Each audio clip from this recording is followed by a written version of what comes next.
आप सुन रहे हैं रेडियो सबरंग। जुड़िए अपनों के संग। नमस्कार दोस्तों, मैं हूं निमिषा माथुर और आप सुन रहे हैं रेडियो सबरंग पर हमारी board exam series. I am sure 10th और 12th के सभी बच्चे बहुत मेहनत से लास्ट मिनट प्रिपरेशन में बिजी होंगे और ढेर सारे सैम्पल पेपर्स भी सॉल्व कर रहे होंगे। पर इन्हीं सब बातों के बीच बच्चों को बहुत स्ट्रेस हो जाता है, जो कि बहुत नॉर्मल भी है, नेचुरल भी है। स्ट्रेस के कारण तो बहुत सारे हो सकते हैं, लेकिन आज हम यहाँ कारण की नहीं, निवारण की बात करने वाले हैं। तो क्या कर सकते हैं बच्चे कि उन्हें स्ट्रेस ना हो, यही बताने के लिए हमारे साथ मौजूद हैं हमारी एक्सपर्ट डॉक्टर भावना कुलश्रेष्ठ, जो कि हैं Amity international school sector 1 Vasundhara की प्रिंसिपल। बहुत ही अच्छा सवाल है निमिषा जी, क्योंकि हमारे जो बच्चे जो बोर्ड एग्ज़ाम की प्रिपरेशन कर रहे हैं पिछले 24 महीने से, जो what they have been through because of the pandemic, now अब उनको बाहर आना पड़ा है एग्ज़ाम देने के लिए, वो बहुत ओवरवेल्म्ड फील कर रहे हैं, एंग्जाइटी है, नर्वसनेस है। तो उन बच्चों से पहले तो मैं ये बोलूँगी कि बेटा टेक इट ईजी। जो आप फील कर रहे हैं वो सभी फील कर रहे हैं, सो डोंट फील कि आप ज़्यादा एंग्शियस है एग्ज़ाम कैसे होगा। कोई बात नहीं, हम सब एजुकेटर्स, हम आपके एग्जामिनर्स सब जानते हैं कि 2 साल किस प्रकार हम सब ने गुजारे हैं। Now be kind with your self, be patient with your self, do not over exert your self. ठीक है, अब आप जो तैयारी करेंगे, पढ़ तो आप रहे ही हैं, एग्ज़ाम्स बिल्कुल कुछ हफ्ते दूर ही है, तैयारी आई एम श्योर आप कर ही रहे हैं, बट किस प्रकार से तैयारी की जाए कि स्ट्रेसफुल ना हो जाए, तो आप अपने आप को शॉर्ट ब्रेक्स दीजिए। ज़रूरी नहीं है कि एक बार में आप बैठे तो आपको 4 घंटे ही पढ़ना है, 6 घंटे ही पढ़ना है। हर किसी का अटेंशन स्पैन अलग होता है। आप अपना देखिए, क्या आपको 1 घंटे के बाद एक ब्रेक की ज़रूरत है, या आधे घंटे के बाद ज़रूरत है, या 2 घंटे की बाद ज़रूरत है। But whatever your body allows you, whatever your brain allows you, be kind to yourself and give yourself short and frequent breaks. अब ब्रेक्स किस प्रकार के होंगे? Breaks can be a water break, it could be a stretch break, it could be a break where you just take a stroll। और कुछ बच्चों से मैंने सुना है वो कहते हैं कि मैं म्यूज़िक सुनता हूँ ब्रेक के दौरान। तो जो भी ब्रेक आपको रेजुविनेट करता है, जिससे आप रिचार्ज फील करते हैं, आप अपने आप को वो ब्रेक दीजिए।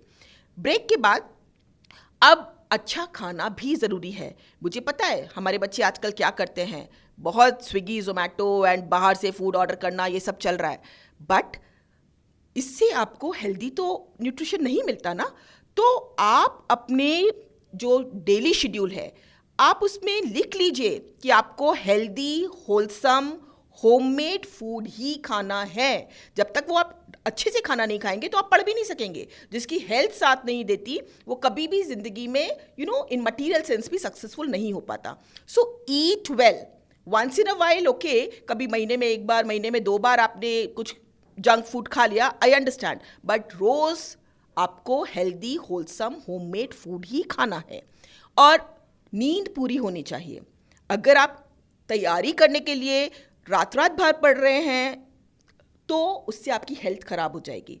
आप हफ्ते में 1 बार पढ़ लीजिए पूरी रात, बट अगर आपने रोज़ ही ये शेड्यूल बना लिया तो वो आपकी हेल्थ पर असर करेगा, आपकी कंसंट्रेशन पे असर करेगा एंड आपकी प्रोडक्टिविटी कम हो जाएगी। सो allow your self 7 to 8 hours of sleep. And ज़रूरी नहीं है, हर किसी का जो बॉडी सिस्टम है, हर किसी की body clock works differently.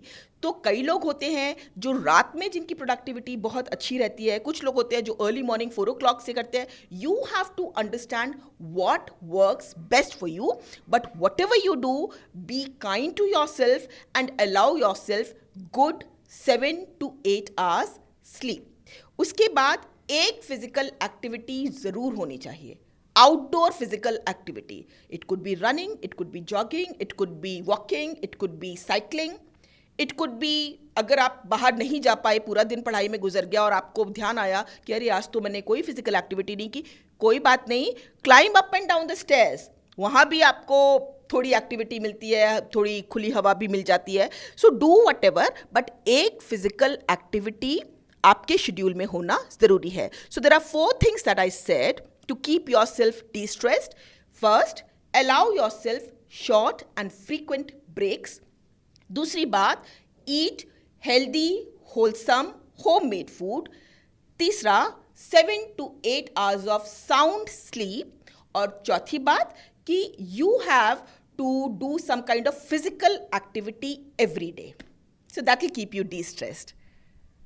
Ma'am, आपने कहा बच्चों को शॉर्ट ब्रेक्स लेने चाहिए, तो क्या इससे वापस उनको अपना फोकस बनाने में दिक्कत तो नहीं होगी, या वो किस तरीके से अपने आप को फोकस लेकर आए? देखिए, जैसे मैंने बताया, हर बच्चे का अटेंशन स्पैन अलग होता है और वो पीरियड के बाद, किसी का 1 घंटे के बाद होता है या किसी का 2 घंटे के बाद, जो भी आपका एक पॉइंट है उसके बाद आप कितना भी कोशिश करें, मेहनत करें, it happens not just with children, it happens with us grown ups as well. हमें भी ब्रेक की आवश्यकता होती है. तो जब तक हम वो फोकस अपना थोड़ी देर के लिए अपने आप को फ्रेशन अप नहीं करेंगे, it could be even if it's a small walk और it could be just for a water break, तो हम अपनी प्रोडक्टिविटी को हम कम ही करेंगे. अगर हम इस समय, आपने कई बार देखा है, मशीन अगर गर्म हो जाती है तो क्या करते हैं, अगर आप मशीन को गरम पर ही चलाते जाओ, ओवर हीट हो जाती है तो ब्रेक डाउन ही होता है. Similarly with us, with our brain, अगर हम ओवर एक्सर्ट हो जाने के बावजूद भी काम करने की कोशिश करेंगे तो प्रोडक्टिविटी लॉस ही होगी और हो सकता है ब्रेक डाउन भी हो जाए. तो that's why I am again and again saying, be gentle, be kind to yourself, allow yourself the break, तभी आपकी प्रोडक्टिविटी एनहांस होगी. तो बच्चों, पढ़ाई के साथ साथ अपनी हॉबी और पैशन के लिए भी थोड़ा टाइम निकालिए. छोटे छोटे ब्रेक्स लीजिए जिससे एग्जाम्स का डर आपके ऊपर हावी ना हो. मुझे उम्मीद है कि आपके मन में चल रहे सवालों के जवाब आपको मिल रहे हैं. अगर आपका भी है कोई सवाल तो लिखिए हमें feedback@radiosabrang.in पे. तो जुड़े रहिए हमसे, मिलते हैं फिर अगले एपिसोड में. धन्यवाद. आप सुन रहे थे रेडियो सबरंग. जुड़िए अपनों के संग.